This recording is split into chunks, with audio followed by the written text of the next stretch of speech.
Assalamu алейкум, құрметті мұсылман бауырлар. Бүгін мен сіздерге Адам алейхиссаламның жаратылысы туралы айтатын боламын. Алла тағала жерге мен сенен бір мақлуқат жаратамын.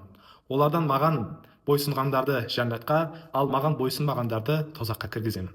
Сонан соң Алла тағала Жебрейіл алейхиссаламға жерден топырақ алып келуді әмір етеді.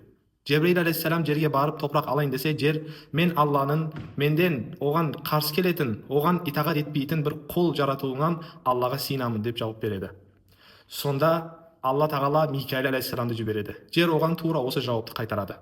Одан кейін Алла тағала жерге Әсрафил алейхиссаламды жібереді. Жер оған тура осы жауапты қайтарады.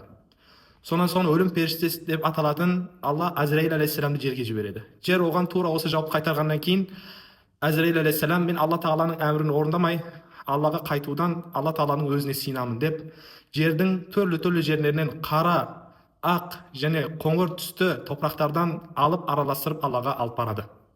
Алла одан Адам алейхиссаламның денесін жаратып, оны жәннатқа қойған кезде періштелер адам денесіне жақындай бастайды, бірақ қорқа бастайды. Солардың ішінде адам денесіне қатты қорқып жатқан ібліс те бар еді.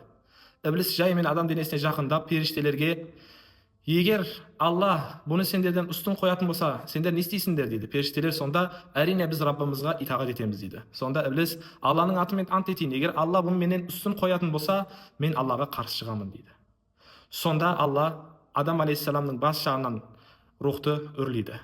Рух Адам алейхиссаламның бас жағынан үрленіп, Адам алейхиссаламның денесін толық қамырап алады.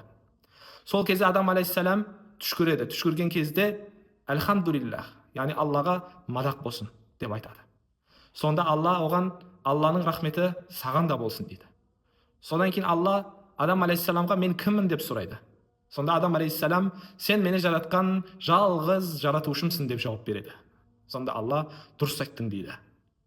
Міне, осымен аяқталды. Егер сізге осы қызықты болатын болса, лайк басып, коммент жазып бөлісіңіздер. Алла тағала баршаларыңыздан разы болсын, отбасыларыңызға береке, шаңырақтарыңызға шаттық берсін. Келесі бейнеде кездескенше сау болыңыздар.